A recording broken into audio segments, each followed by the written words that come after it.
Commander Veltar of the Krillian Supremacy adjusted his battle armor and stepped onto the bridge of his flagship, the Dominion's Edge. Through the massive viewport, the blue-green marble of Earth hung suspended in the void, blissfully unaware of the fate that awaited it. His fleet of 300 warships surrounded the planet like a metallic noose, their weapons charged and ready. Open communication channels to all major population centers, Veltar commanded, his voice echoing through his helmet's vocoder with mechanical authority. This was going to be simple, another primitive world to add to the Empire's collection. The holographic displays lit up, showing feeds from every major city on Earth.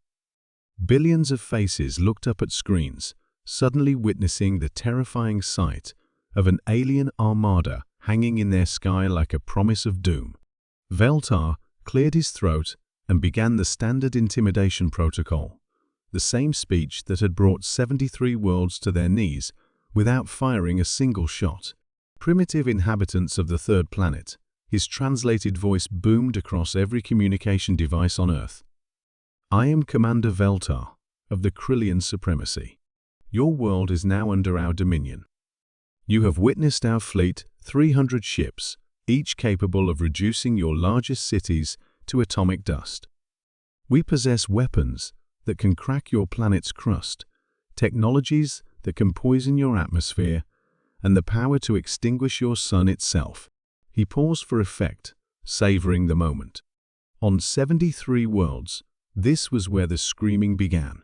Your governments have exactly one standard rotation of your planet to surrender unconditionally. Resist, and we will demonstrate the full might of the Krillian war machine. Your species will serve as laborers in our mines, your strongest as soldiers in our armies, your most intelligent as slaves in our research facilities. This is your only warning. Veltar cut the transmission and settled back in his command chair, expecting the usual response: panic, chaos, desperate attempts at negotiation, and ultimately surrender. He had never encountered a species that responded any differently. The first response came from a place his tactical computer identified as Australia. A middle-aged human female in military uniform appeared on the communication screen, her arms crossed, wearing what Veltar's cultural database suggested was an expression of skepticism. Right, so let me get this straight, she said with a peculiar accent. You're threatening to crack our planet, poison our air, and blow up our sun. That's your big intimidation speech. Veltar blinked his three eyes in confusion. Where was the terror? The begging? Before he could respond, more transmissions flooded in from across the planet. From a place called Texas, a human male in a wide-brimmed hat chuckled into the camera. Son, you might want to check our history books before you start making threats about warfare. We've been trying to wipe ourselves out for thousands of years, and we're still here. A transmission from Japan showed a businesswoman who had apparently paused her lunch to respond. Destroy our cities. Sir, we rebuilt Tokyo after it was completely leveled. Twice. We rebuilt it better. Poison our atmosphere? Came a voice from China. Have you seen our industrial revolution? We've been practicing that for decades. The responses kept coming, each more baffling than the last. A scientist from Germany pointed out that humans had already developed multiple ways to destroy their own planet and had shown remarkable restraint in not using them. A child from Canada asked if the aliens needed a hug because they seemed really angry about something. But it was the transmission from a place called Russia that made Veltar's blood run cold. An elderly human male, wearing what appeared to be a simple military uniform, looked directly into the camera with eyes that seemed to hold the weight of history. Young alien, he said calmly, my grandfather survived Stalingrad. My father survived Chernobyl. I survived the siege of Leningrad as a child. My people have survived ice ages, plagues, world wars, and nuclear accidents. We have fought wars in temperatures that would freeze your ship's hull, and in heat that would melt your armor. We have fought wars in the sky, on the ground, under the sea, and in space. The old man leaned forward slightly. You threaten to make us slaves. Boy, we've been enslaving each other for millennia, and we're still not very good at staying enslaved. You want to take our strongest as soldiers?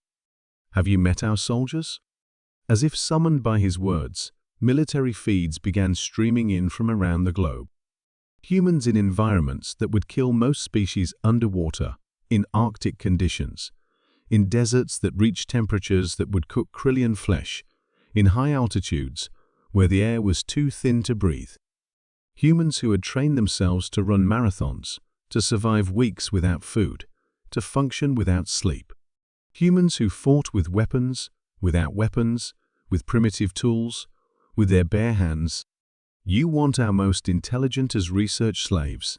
A transmission from a location labeled CERN showed a physicist standing in front of a massive particle accelerator. We built this to recreate the conditions at the birth of the universe. For fun. Because we were curious.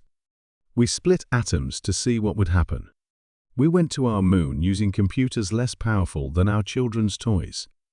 Commander Veltar felt something he had never experienced in 200 years of conquest: doubt. The final transmission came from an unexpected source, a small human child, no more than 6 years old, speaking from what appeared to be a classroom. "Mr. Alien," the child said, with the devastating honesty that only children possess, "if you're so much stronger than us, why do you need 300 ships to fight us? And if you're so much smarter, why didn't you know that threatening humans just makes us angry? My teacher says, when someone threatens you, it usually means they're scared of you." The child paused, then asked the question that would haunt Veltar for the rest of his long life. "Are you scared of us?" Silence filled the bridge of the Dominion's edge. Around the planet, 300 Krillian warships hung motionless as their crews processed what they had just witnessed. They had come expecting to intimidate a primitive species. Instead, they had discovered a race that treated extinction-level threats as mild inconveniences, that had spent their entire existence preparing for war by fighting each other, and that responded to intimidation with curiosity about their intimidator's psychological state. Veltar's tactical officer, a young Krillian named Zephyr, spoke quietly into the silence. "Commander, our xenopsychology database shows no record of any species responding to conquest threats with amusement." "Sir," added the communications officer, "we're receiving thousands of additional transmissions. Many of them appear to be invitations. They're asking if we want to come down and try their food. Several are offering to show us their entertainment media. One group is asking if we want to participate in something called the Olympics." Commander Veltar stared at the blue planet below, a world that had just casually shrugged off threats that had toppled empires. A world whose inhabitants had essentially asked, "Is that all?" in response to their most terrifying weapons. For the first time in Krillian military history, a conquest fleet withdrew without firing a shot. As the Dominion's Edge powered up its engines to leave the Sol system, Veltar opened one final communication channel to Earth. "Humans of Earth," he said, his voice carrying a new tone respect mixed with healthy fear. "The Krillian supremacy withdraws its previous statements. Your world will be marked as off-limits." The last transmission they received from Earth was from the elderly Russian man, who smiled and said simply, "Have safe travels, little alien. Maybe next time, try asking nicely first."